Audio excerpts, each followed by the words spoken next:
We know that virtual coaching has become more competitive than ever. NASM's got you covered with our virtual coaching course.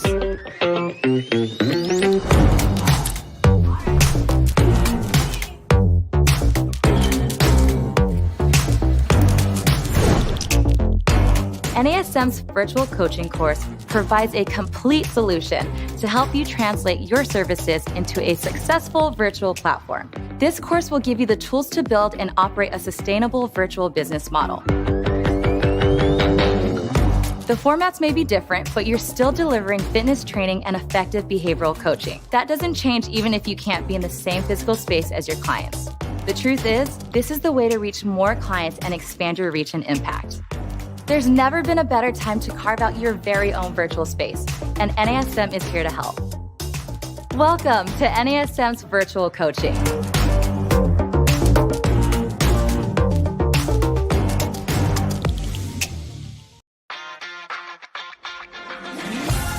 You are listening to the NASM-CPT Podcast with Richey, the official podcast of the National Academy of Sports Medicine.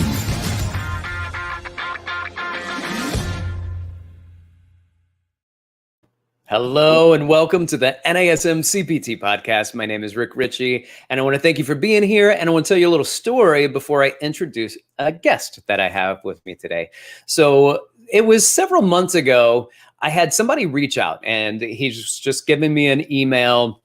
Hey man, I really dig the podcast. I feel like you're a mentor, and we kind of got into, it was nice. It was a really nice email. And as we just kind of emailed back and forth, he was like, by the way, I've, in order to maintain my activities during this COVID lockdown, I bought something called a Ring Fit Adventure for a Nintendo Switch. And he goes, I know you have kids. I get a great workout out of it. And I'm a personal trainer. I think that your kids would like it. I think you would like it. And so I was like, oh, okay. And so I look it up and I was like, I think my kids would like it too.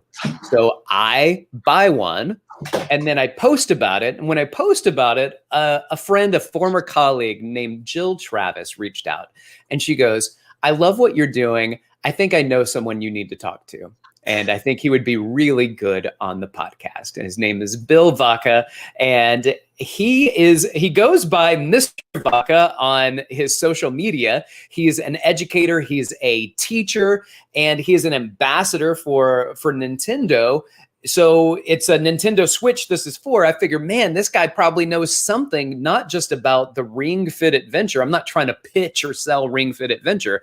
What I want to have a talk about today is kind of gaming and exercise that gaming is starting to do now, where you can have avatars and you go on and you build your strength through gaming. And how can we get people involved with exercise that's not just in the gym? And we know there are things like Peloton and there are these online apps, but this is different. This is playing a video game with a video gaming console with, I don't know, a Kinect, which just uses your body, or a Ring Fit Adventure, or a Wii. The list, I'm sure, goes on, and I'm pretty sure Mr. Vacca can tell us about it. So, Bill, thank you so much for being here, man. I appreciate it. Hello, thank you so much for having me. This is awesome.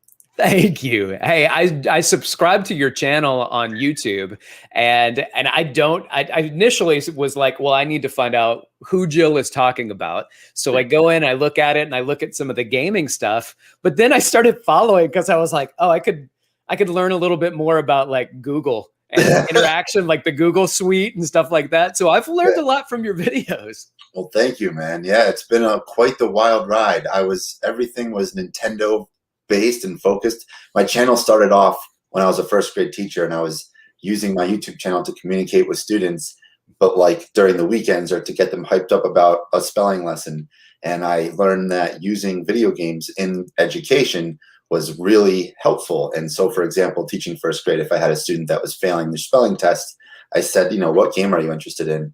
They would tell me the video game like Zelda, and I would change all the spelling words to Zelda names or characters, which were actually way harder than the spelling list that they needed to memorize. They learned their digraphs and everything that way. And wow. But then after that, we started Nintendo Club. Nintendo clubs turned into this huge new thing where I was just highlighting that, and Nintendo saw it when we were really small, picked us up. Then we started with Nintendo Labo with like using the Switch, which is incredible technology, not just in the Joy-Cons themselves, but with the actual dock or the, what's it called, the tablet. And then the pandemic happened, and I was like, I got to switch everything over to Google. I got to teach everyone Google. But now I'm getting back into, now that everyone's learned about how to use Google Meet and all the fun stuff, right? Getting back into the swing of things. Yeah, fantastic. So I want to know a little bit more about what you know about Nintendo and any other gaming system or console or company that made them see an opportunity, I guess, for fitness, and how they could start integrating fitness into gaming and gaming into fitness. Can you talk us through a little bit about that? My dude, you asked the perfect question. Okay, because this actually goes, I was thinking about this, knowing about this conversation that we were going to have today. I was thinking, when did I actually get hooked with gaming and fitness? And it goes back to when I was 15, 16 years old, and Dance Dance Revolution, I'm embarrassed to admit, was DDR, baby. So DDR during the winter. So I'm a huge athlete, especially back in high school. I played baseball hardcore. I was a runner. And during the winter, I didn't really have a sport that I was playing. So I do indoor track, but then I decided one year to really focus on baseball all year long. That was my passion. So during the winter, to stay in shape, I got hooked on Dance Dance Revolution in my basement with those plastic pads. And I didn't have like an avatar, but I had my high score and my perfect and how many stars you got. And I spent all winter trying to get 5 stars on the hardest level. And I would finish each day sweating like crazy. And then when I went to baseball season that spring, I noticed that I was actually more in shape with DDR than I had ever been using like cross country or indoor track too, because I was so hooked in that motivation of this gaming. Because as you can see, I'm a hardcore gamer. This is actually my daughter's and I've got her hooked on Nintendo stuff already. But Nintendo actually had before that, if you remember on the original Nintendo, the NES, the track and field game where they had a mat and you would run up and down. But I was too late to really understand that. But DDR hooked me hard. And it wasn't until Ring Fit Adventure came out when I was like, well, actually, that's a lie. That's a lie. Virtual reality put me through the ringer like Dance Dance Revolution did, especially games like Beat Saber, where I was trying to move and all that stuff. That really got me sweating. But nothing was as immersive as what Ring Fit Adventure has done, and I think is going to launch this new wave of gaming and integration with VR, and not VR, AR, I guess you could say. Yeah. So for those who haven't heard of this, and again, this isn't necessarily, I'm not trying to pitch you a Ring Fit Adventure, all right? But the Ring Fit it's like a Pilates ring.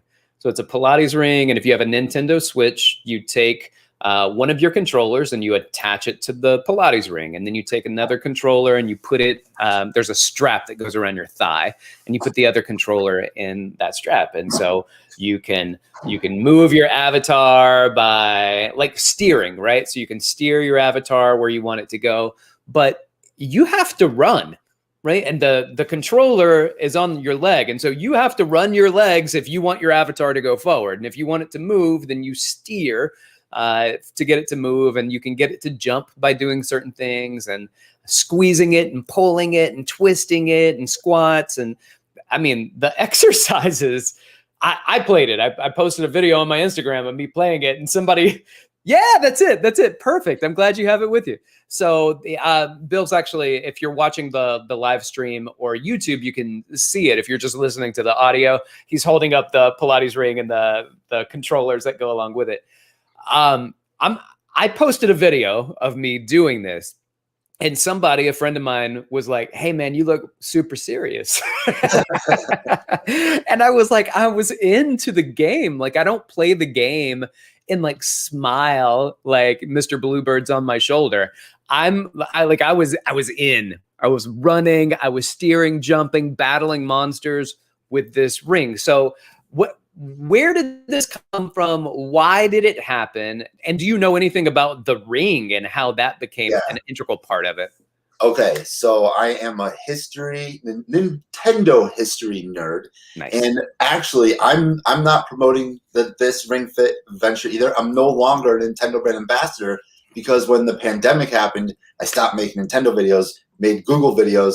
Nintendo was like, hey, you're awesome. We're going to drop you. But then Google picked me up the next day. So nice. Everything's okay. So the Nintendo has dabbled with, movement and gaming with the Wii. They had all of those games. But then the Switch has this there's so many unique things within the controllers. Mm-hmm. So just these two Joy-Con right here, there's an IR camera, infrared camera on the bottom. Okay. They have the gyroscope sensors, and so they can tell if it's going down, going up, how fast you're shaking it. And so what this does is it connects inside this ring right here. The other one straps to your leg, your left leg. And so as you are running, it can tell if it's going up and down. And they kind of tested this with the Nintendo Labo kit. And they built this educational learning robotics system using all of this technology. And once they kind of mastered that, they then transferred it over to the physical health and fitness world. And this right here can tell basically if you're doing the steering. Like with Mario Kart, they have the same thing. You can play Mario Kart like this and you can steer it like this, but now it can tell the resistance, and it does some really incredible, crazy things. I can't go into too much detail because I'm not that much of a nerd, although I wish I was. But the integration of having yourself as the avatar is exactly kind of like what Pokemon Go has done, where you're that person and you are in the game throwing the ball.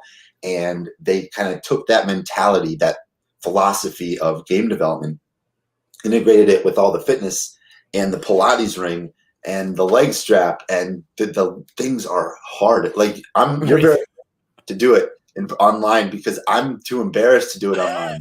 Kind of like my DDR phase. I wouldn't do it in the malls or in public. I did it hidden in my basement. Right. But it's fun. It's a lot of fun. It is. And so I have 3 kids, different ages, different strength levels, and I have a 5-year-old, and even my 5-year-old can do it. And so what happens is that you just set up a separate avatar for him, and he can't squeeze as hard as the other kids can, but it's geared toward him. Like if that's your squeeze, then that's what you'll have to do when you face the monsters. And if that's how hard you can pull, then you have to pull that hard when you face your monsters. And there are different kind of parts of the game that's pretty interesting. But I think another thing that you bring up that we should talk about is also the explosion that took place with Pokemon Go. Right? Another example of gaming trying to get people to move. And I think that's probably one of the things that, like the reputation wise, that they probably have that's not good is that people sit down all day and play games. And it's as if they're trying to remedy some of the issues that they cause by getting people up and moving. Absolutely. And this game came out before the pandemic happened. That was never on their mind, but Nintendo has seen, and Pokemon Go had that huge craze right from the get-go. But if you look at what it's doing, it has been 5 years and is running stronger than ever. There's so many people still playing it. You don't see them all congregating at those spots anymore. Right. The objective isn't like that anymore. The objective is to get out and go and explore and move. And they have these worldwide events that for certain time frames, if you travel so much distance and catch so many Pokemon, you get specific awards. So they're trying to push that physical involvement, and the people are loving it. It's getting people that normally would not exercise that motivation to get up and go and have fun while exercising. And agreed. That Peloton is the same exact format, being able to level up. I see it in education. When we try to gamify education, that's what gets students hooked and motivated to do what they don't want to do. And so using that same philosophy, but with fitness, will hit a subset of the population that you're looking to help or want that help, but don't have that little spark or push to get going. Oh, I love it. There are a couple of things I want to bring up. But first, let me just reintroduce you for people who may have come in a little bit later. This is Bill Vacca, and he is, he's formerly a gaming professional with Nintendo and does education. He is a school teacher and a trainer, educator, and innovator. And we're talking today about gaming and fitness and how those things have kind of merged and what the gaming, the big gaming companies are trying to do. Now, one of the things that you had mentioned was we're trying to get people to exercise, which they may not want to do, but they already like playing games, like these intrinsic desire to play video games. So let's talk about some intrinsic and extrinsic motivators here. One is the intrinsic motivation that people already like playing video games. So they like that. They may not like doing exercise necessarily. And even my son, my middle son, who's 10, he said, "Dad, I don't know if I like the exercise, but I like playing the video game. And that video game is getting me to exercise." And I was like, yes, right? Like, that's the point. That's what I want. But you also mentioned some of the external motivators, right? Like, if you do this and you get so many steps in and you do so many things, then you get a badge, right? Or you get an award. And it's kind of like in martial arts, like you stick with it long enough, you get a belt or you get a stripes on your belt and you level up. Those are extrinsic motivators. And sometimes we look at external and extrinsic motivators and we think maybe they're not so great. And that's not true. Like, they can be wonderfully valuable if they're used well. But what we really want people to do is internalize that motivation. So whether or not they get the belt, whether or not they get the badge, whether or not they get the thing, they still like to do the stuff. So that's where we want people to get. But these badges are a great way to suck people in. So intrinsic motivation of already liking to play games, and then the extrinsic motivators of, you know, you've done so many days consecutively, or you've reached this goal. And I know from just me playing it, they tell me that I've leveled up. And I was like, nice, right? Like, nice, I've leveled up. I like it. That's literally the word that I was going to use. The philosophy of, or not philosophy, the motivation of gamers, the majority of us, is that we love to level up. Whether you're playing Call of Duty or you're playing Mario, you want to get to that last level. You are trying to improve your score. World of Warcraft players are getting the newest and coolest gear, leveling up. Educators, the reason why educators go to get their doctorate is because they want to level up. The reason I got my Google education badges from educator, coach, trainer to innovator is because I wanted to level up. And in your body, working out, you want to level yourself up. And sometimes it's hard to see that immediate growth, but in the video game, you do see that immediate growth. Your character's leveling up, and if you reach that goal, then you get extra bonus levels that you might not normally obtain, or a cool new gear, and you'll look all fancy, which is what gamers are used to. They're like using the mind games of what any gamer developer would do to hook this player into the game, especially these new games that are getting people to spend money time and time again, these paid to win games where you pay to level up, and people don't like those. Real gamers don't like those games because you can't pay to level up. That's cheating.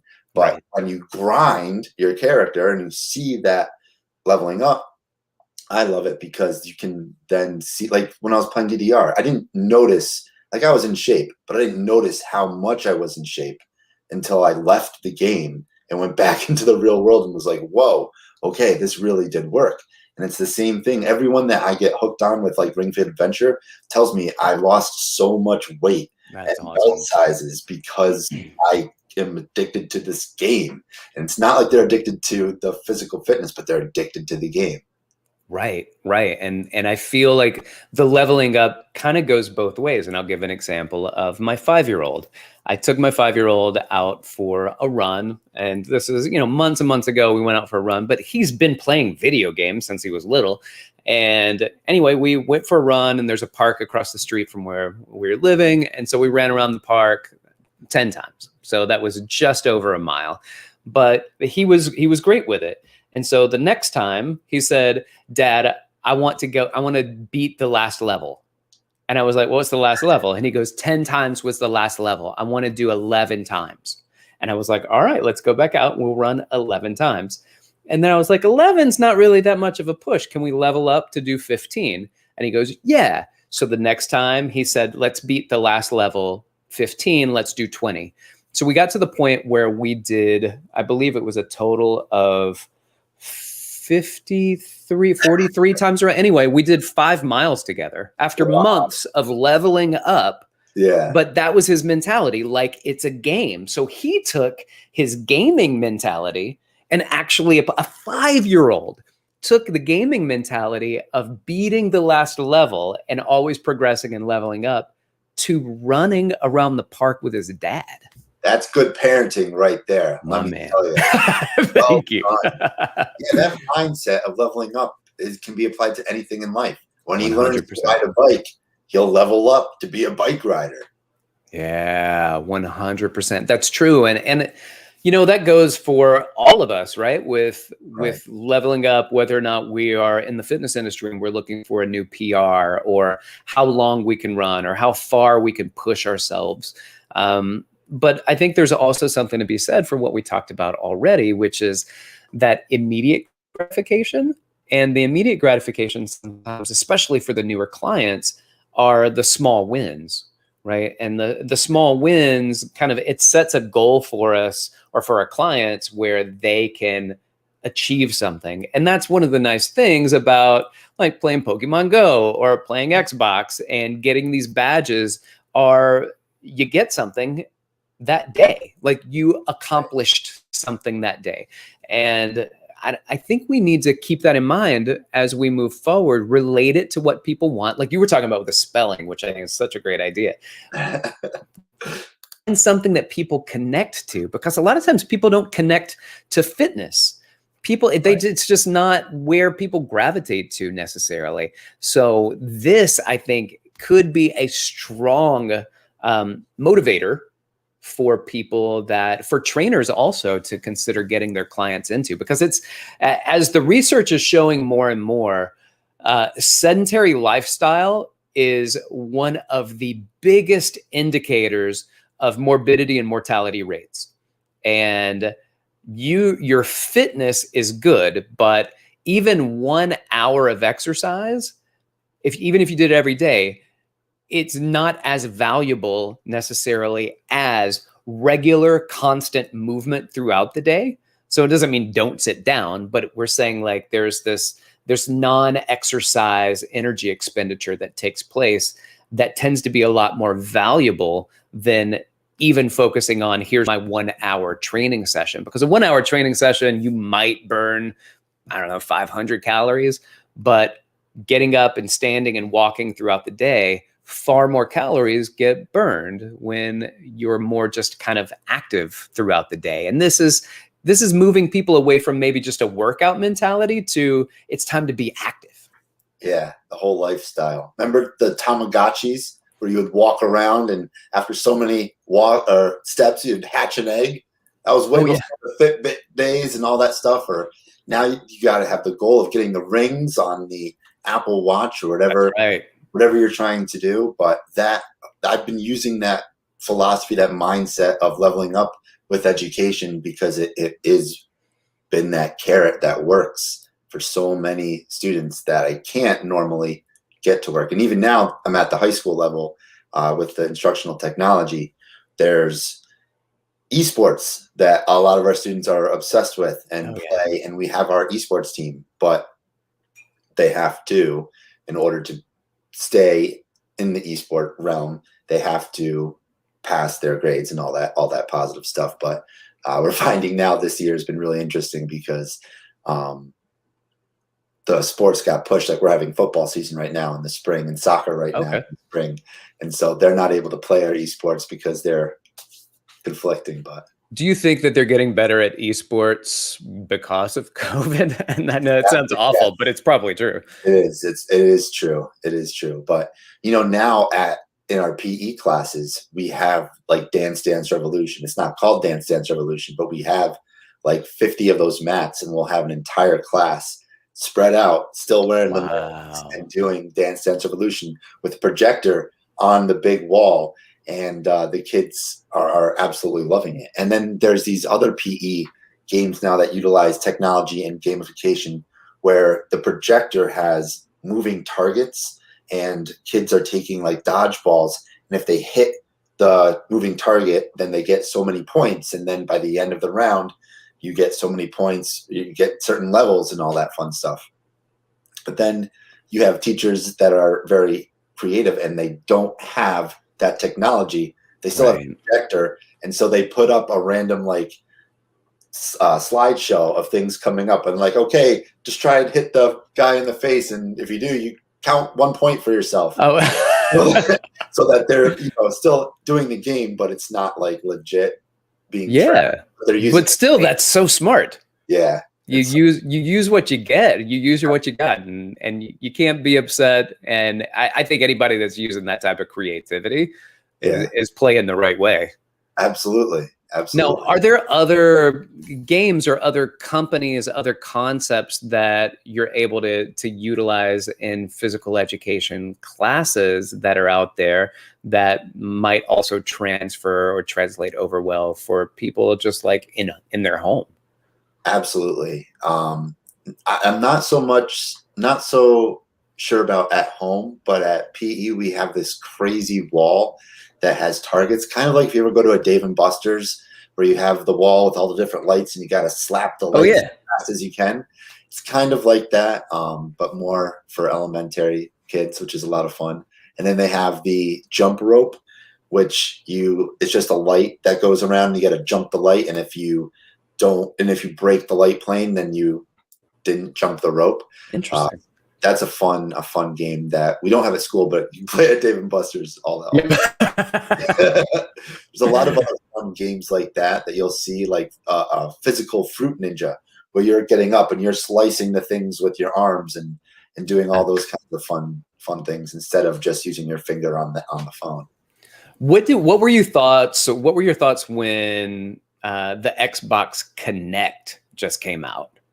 So I was a super Xbox nerd and was really bummed out because what they promised, what was going to be capable with the Kinect, was just not possible at all. That you couldn't do it. But you were able to do fun things like Just Dance. Yes, and my kids do that one. You were able to do Just Dance with the Kinect. Like that technology went off and it has done phenomenal. But I feel like they overpromised and underdelivered in what you could actually do. Like the Apple Watch is so much better than what the Kinect could do. But it was interesting. It was part of the process of where we are today. The Kinect, while wasn't very effective, we learned a lot from it. And I don't even think like the AR camera wouldn't be where it is today if we didn't learn that you can track with the Kinect bodies and physical movement. And so now 10 years later, there's a new game coming out from Nintendo. It's like Pikmin. It's called Pikmin Go, but not Pikmin Go, where you're going to be running around collecting Pikmin.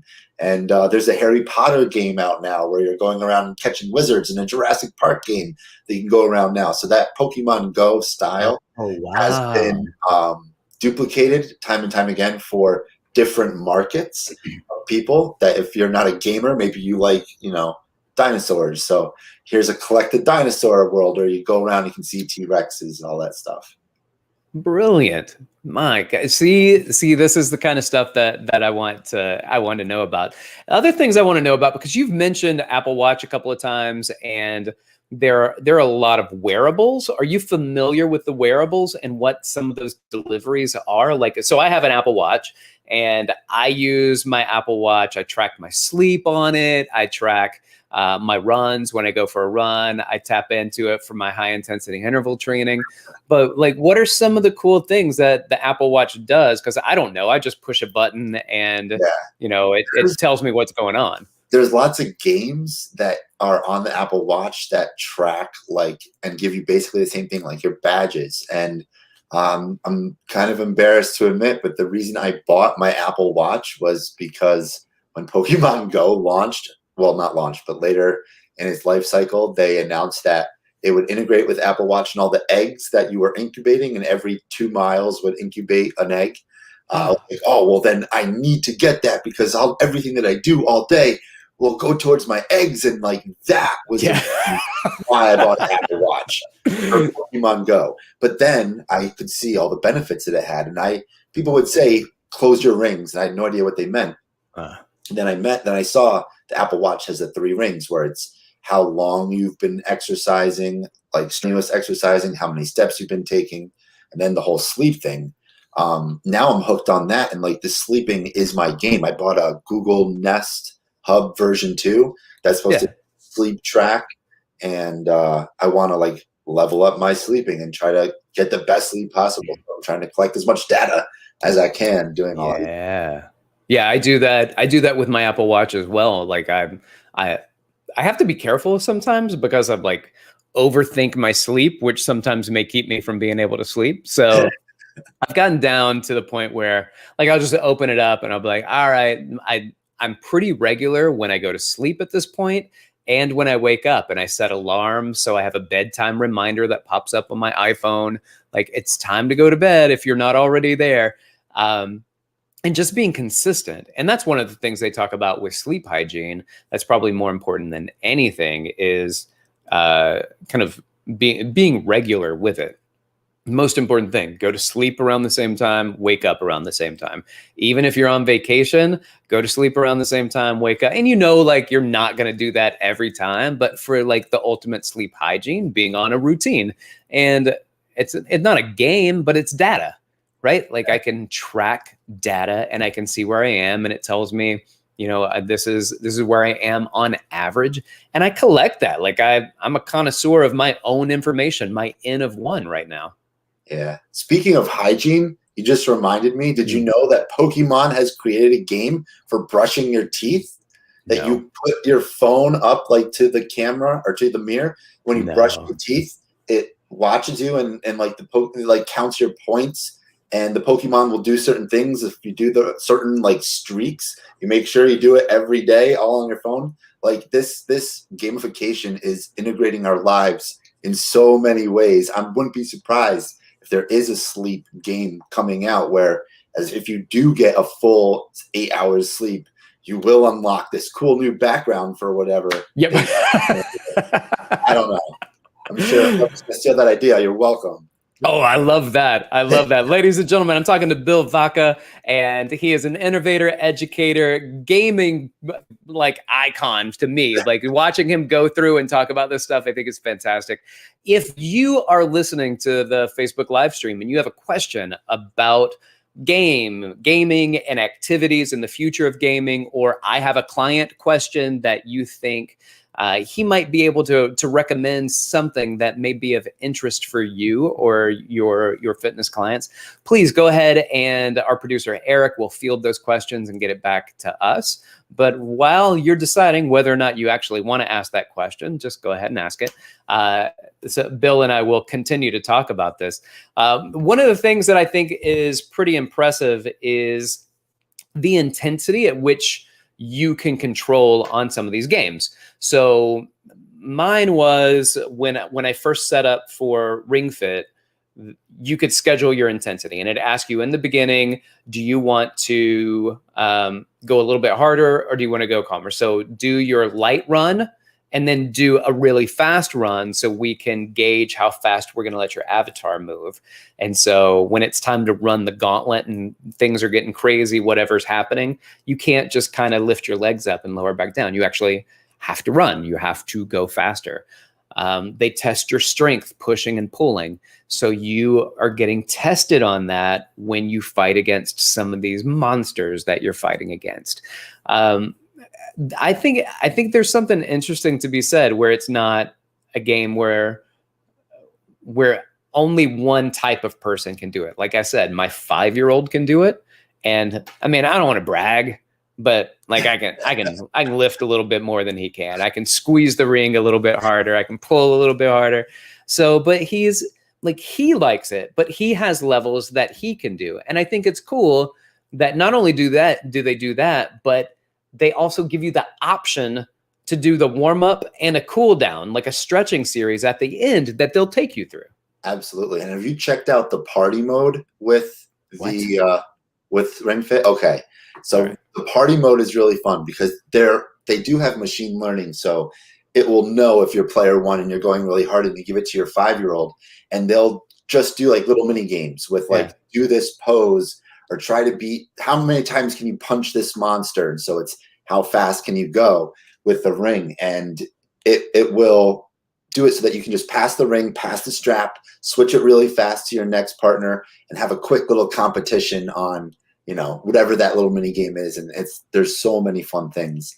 But I love at the end of the level, they will push you really hard for just the amount so that you will succeed, but feel exhausted. And that machine learning is throughout the level. So I don't know how far you got in the game, but let's say you put yourself at the easiest difficulty and you did that on purpose because you want to try and beat the game as fast as you can. After the first couple of levels, if you're just crushing it and getting like hundreds, it will automatically just be like, nope, okay, here's where you want to go. Here's where like the boss is going to feel like if you're doing this. Now, same thing, if you are a 5-year-old and you set it up wrong and you're accidentally as your dad and you don't know how to go back and fix the settings, the Switch has that machine learning, so it'll know if you're failing level after level, it'll just automatically fix itself so that it will then be at the right pace. And it's weird. Nintendo has like done the research and data to find what the level of exhaustion would be, and when it can detect that, and once it detects that, it will like be, okay, you're done. Congratulations, you win. Yay. Yeah. I did. So I'll explain what happened with me. So when you're first setting it up, you're squeezing and they're saying, push this thing basically as hard as you can. So I did. I'm like 1 rep maxing this thing. And then I pull as hard as I can and it measures, and then it puts you at a level, right? But now I got to fight these monsters and I got to keep pushing this thing over and over again. And so after like a week, it was like, hey, we're gonna take your level down. You're not as strong. And I was like, I'm so tired. So it actually lowered my level. I leveled down. Because it tells you in the game, flex as hard as you can. So you're pushing it. Yeah. You're pulling it as hard as you can. And they're like, no, go hard.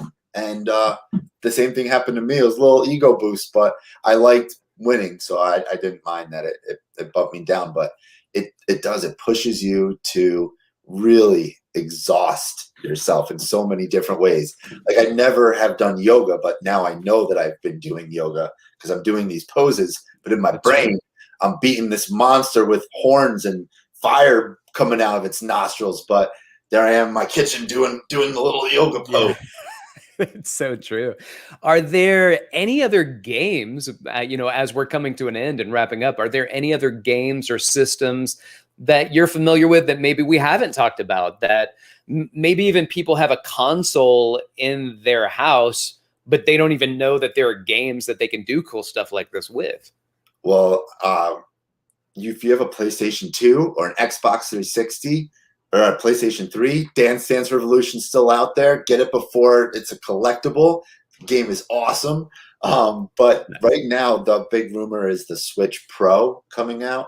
And with that, there should be more technology. And Nintendo's Ring Fit Adventure was one of the best-selling games of 2020 because of the pandemic and everyone got at home. So everyone can safely assume a Ring Fit Adventure 2 will be in the works.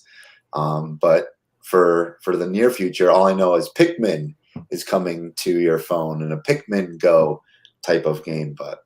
Nice. Well, I can tell you right now, just from my post on Instagram, and I don't have the biggest reach or influence, but I know half a dozen people who bought it because I posted about it, and I posted my kids, and it was the people that had kids that were like, oh, I think I want to get that for my kids while we're all stuck inside. Absolutely. And they were crushing it.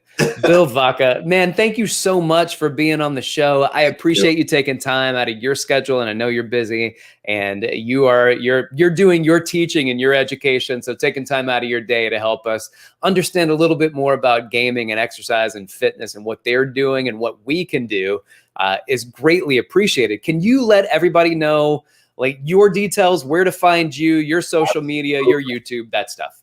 Thank you. Find me on YouTube at Mr. Vacca, Vacca. You'll see my little avatar holding a Nintendo Switch. And you can find me on Twitter at Mr. Vacca YT for YouTube. That's perfect. Thank you so much. I appreciate you again. And I appreciate everybody that's here for being a part of it. My name is Rick Richey. You can find me. I'm most available on Instagram at dr.rickrichey, or you can hit me up on email at rick.richey, R-I-C-H-E-Y, at nasm.org. Thank you. This has been the NASM-CPT Podcast.